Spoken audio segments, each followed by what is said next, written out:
এই তোর জন্যে খাবি নাকি গরম গরম কি বলতো এটা মিউটা সানডে সকাল তাই জন্য একটু স্পেশাল জলখাবার আজকে তো বানিয়েছি আজকে। তো দেখো কি বানিয়েছি, ব্রেড ছিল আর এগ দিয়ে আমি ভাবছিলাম প্রথমে টোস্ট বানাবো, তারপরে টোস্ট বানাতে না টোস্ট না বানিয়ে তো বানিয়েছি একটু পিৎজা স্টাইলে।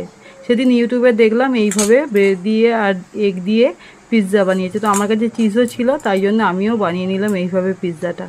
দারুণ টেস্ট হয়েছে। তো প্রথমেই আমি এগ দিয়েছিলাম, তার উপরে ব্রেডগুলো দিয়েছি, দিয়ে উল্টে নিয়েছি আর উল্টে নিয়ে তার উপরে সস আর সমস্ত যা কিছু সবজি দেবার, পেঁয়াজ, ক্যাপসিকাম, টমেটো আর একটু ক্যাপসিকাম আর একটু সুইটকর্নও দিয়েছিলাম, বাড়িতে ছিল সুইটকর্নটা আমি সেদ্ধ করে নিয়ে দিয়েছি। আর ওপর থেকে দিয়েছি চিলি ফ্লেক্স আর অরিগ্যানো। পিৎজা সস ছিল না তাই দিইনি, ঘরে থাকা সস দিয়েই আমি বানিয়ে নিয়েছিলাম গরম গরম একদম ব্রেড পিৎজা। দেখতে তো দুর্দান্ত হয়েছে আর খেতেও দারুণ হয়েছিল।